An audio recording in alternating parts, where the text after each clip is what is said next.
sebuah informasi yang kurang mengenakan terkait biaya operasional sekolah atau sering kita sebut dengan BOS. Biaya operasional sekolah di tahap 2 tahun 2022 ini tidak dapat dicairkan secara 100% karena mengalami automatic adjustment sesuai dengan surat edaran Direktorat Jenderal Pendidikan Islam tertanggal 23 Juni 2022. Alokasi bantuan operasional sekolah mengalami automatic adjustment atau disebut juga pencadangan anggaran sebesar 1,1 triliun rupiah. Untuk lebih jelasnya saya kutip sebuah informasi atau berita terkait tentang automatic adjustment agar memberikan sebuah gambaran kepada rekan-rekan madrasah sekalian. Silakan ditonton video berikut ini. Kementerian Keuangan meminta seluruh kementerian dan lembaga untuk menyisihkan tambahan anggaran dana cadangan melalui automatic adjustment dalam menghadapi ancaman krisis energi global. Kementerian menilai mekanisme automatic adjustment dalam APBN akan menahan 5% dari total pagu kementerian lembaga untuk menjadi dana cadangan APBN.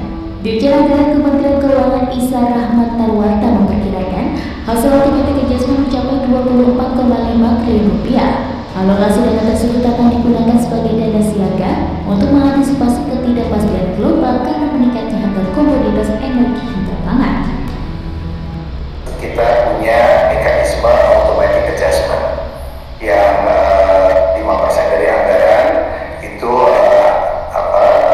kita blokir untuk melihat perkembangan apabila terjadi keadaan yang kurang baik, itu bisa kita gunakan sebelum atau kalau tidak ada kejadian-kejadian yang luar biasa tersebut, tentu itu tetap ada di kementerian lembaga masing-masing. Ini yang akan kita terus kelola. Kalau diperlukan ini yang akan kita gunakan. Kalau tidak diperlukan, mudah-mudahan tetap bisa digunakan oleh. Jadi teman-teman madrasah sekalian yang terkena dampak atau mengalami automatic adjustment bukan hanya di Kementerian Agama saja, melainkan di seluruh kementerian atau lembaga semua mengalami automatic adjustment untuk persiapan menghadapi resesi global perekonomian dunia. Jadi berikut penjelasan terkait surat edaran Dirjen tertanggal 23 Juni 2022 untuk MI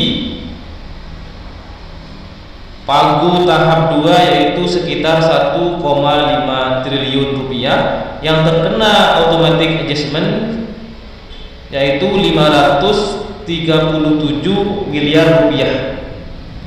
Sedangkan dana yang bisa disalurkan yaitu 1 triliun rupiah. Jadi yang bisa disalurkan hanya 65,25% saja. Selebihnya belum bisa disalurkan. Begitu juga tingkat MTS, pagu anggarannya sebesar 1,3 triliun rupiah yang bisa disalurkan sebanyak 959 triliun rupiah, yang dicadangkan anggarannya sebanyak 414 miliar rupiah. Begitu juga tingkat aliyah. Jadi secara keseluruhan total anggaran BOS tahap 2 3,6 triliun rupiah yang bisa disalurkan hanya sebanyak 2,5 triliun rupiah. Sedangkan selebihnya sisanya yang 1,5 masih di automatic adjustment atau dicadangkan.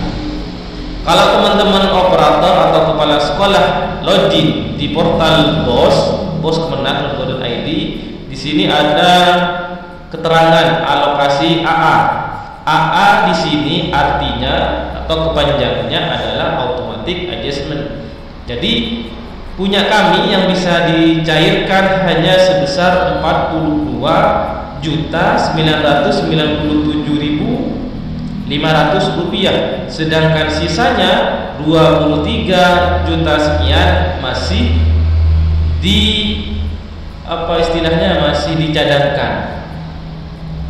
Kemudian apakah dana ini akan dicairkan? Sesuai dengan berita tadi, masih menunggu perkembangan berikutnya. Jadi dana ini masih ada di kementerian, masih dicadangkan, tidak bisa dicairkan terlebih dahulu, menunggu perkembangan berikutnya. Jadi informasinya di sini, penyaluran sisa anggaran tahap 2 yang masih terblokir atau berstatus automatic adjustment sebesar 1,1 triliun rupiah akan diinformasikan lebih lanjut. Kita berdoa saja mudah-mudahan yang 1,1 triliun ini tetap bisa dicairkan di kemudian hari. Kalau kita masih ingat di tahun sebelumnya, di masa pandemi Covid, kita ada istilah bos babun. Jadi bos kita dipotong, kemudian setelah sekian bulan bos tersebut dikembalikan. Kalau yang automatic adjustment ini, bos kita itu tidak dipotong tapi dicadangkan sementara di masing-masing kementerian. Baru kalau diperkirakan kondisi perekonomian ini normal, tidak akan terjadi resesi, maka uang yang dicadangkan itu akan kembali dicairkan. Ya, kita berdoa bersama-sama mudah-mudahan Indonesia tidak termasuk dalam negara yang terdampak resesi. Karena informasi sampai detik ini sudah ada 60 negara yang sudah terdampak resesi dan diperkirakan akan mengalami kebangkrutan. Mudah-mudahan Indonesia tidak termasuk dalam 60 negara tersebut. Amin amin ya rabbal alamin. Sekian dari kami, saya akhiri, mudah-mudahan ini bermanfaat bagi kita semua. Saya akhiri, assalamualaikum.